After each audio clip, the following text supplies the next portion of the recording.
So we lived in this apartment. It was just me and my sister at the time. We lived in an apartment over the bar. You know, you hang out in the neighborhood. You know, you ever see like the movies, like Goodfellas, with a kid hanging out? You know. So anyway, long story short, I started hanging out with some of the younger guys. You know, not the older guys. You know, and I hang around. They'd get to see me around and say, "Hey," you know, and so I figured, what the hell? I ain't doing shit. I need to make some money. So I went in there, and the guy says, you know, his name was Chubby. He was, you know, Italian or whatever. He was like what they call the guy in that area that ran shit, you know, captain, whatever you want to call him. And he's sitting in the back of the bar, and he was a loan shark. He'd loan people money, he'd take bets. He was a bookie. And that was the guy you went to in that area if you wanted to borrow money or you needed to bet on a horse or whatever.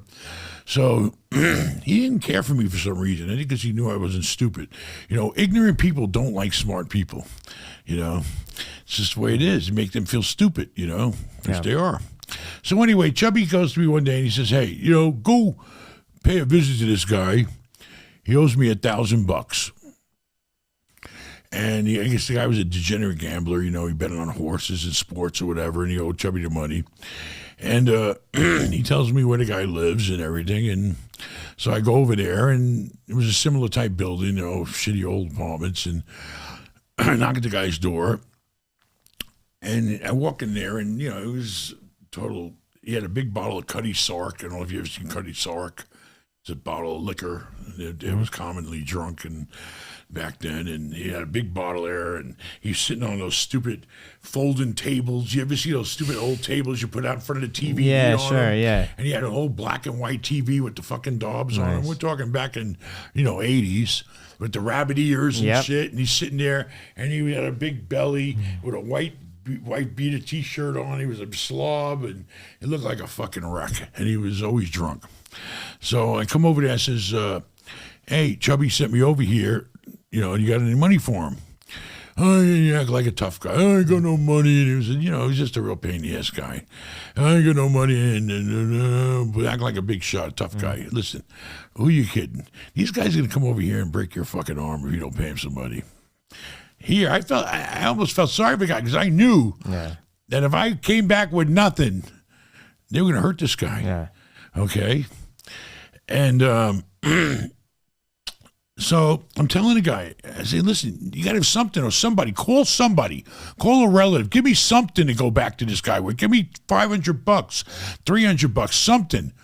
All right, give me something, you know, you got anything." "No, I ain't got nothing. All I got is this beat up old fucking Cutlass outside. You know, that ain't ran in years. Anyway, give me the keys." I was into cars, okay? I hung out with Puerto Ricans. We'd take cars like that. Anyway, I had new friends that could fix a car and fix almost anything pretty much. So give me the keys to the fucking car. I like cars, too. So I went down there, I looked at the Cutlass, and I was very familiar with Cutlasses because I've taken many of them. I borrowed many of them. Okay. So fucking thing's dead. You know, ain't been touched in a fucking year. I called my friend Edwin up. He's a Puerto Rican guy we used to hang out with. "Edwin, come over here and help me, please. Take a look at this car. Maybe we can make some money on it. I don't know." Edwin comes over there, and we ended up changing the battery. I bought a used battery. It cost me like $20. We put oil in it. We put water in it.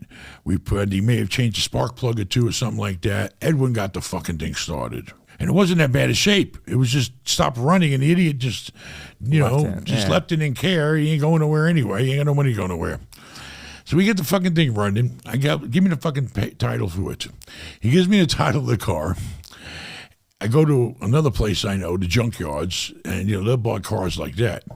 I go to the car, and it was actually a decent car once we put a fucking hose to it and got it running. So we go to the junkyard. The guy says, "I'll give you $1,000. The guy gives me $1,000 for the fucking car. Wow. I take the $1,000. I go back to Chubby. I give him the envelope with $1,000 in it. Yeah. 10 $100 bills. And he was totally just blown away. "How the fuck did you get the money out of that deadbeat?" He knew I couldn't get the money. He set me up to lose. He set me up for failure. So I give him the fucking money. "How the fuck did you get that money out of that deadbeat?" So I tell him the whole story. Well, he said he had a car. I took the car. I went and bought a battery. We put oil in it. We put water. We fixed it up. My friend fixed it up. We took it. We sold it to another guy. He knew the guy I sold it to because they're all connected. Yeah. And I got $1,000. And there you go. The guy sit there and he just listened to my story, looked at me, and he says, "Get the hell out of here. You're not right for this business." What? He wanted me to hurt the guy. Oh, jeez. And then because I went to all that trouble, I lost money. I bought the fucking battery and the water and the oil, whatever, or the water, but I ended up losing $50, $30, whatever it was in those days, to fix the fucking car, to get him his fucking money back. And he says, "Get out of here. You're not right for this type of business." What? He'd rather I hurt the guy or some shit, but he thought he couldn't believe I went through all this trouble and figured out and went through all that to get his fucking money. It was like, it didn't make sense to him. Holy crap! Anyway, he saved my life. Yeah. So that was my Mafia story. I never got. I always stayed away from those guys.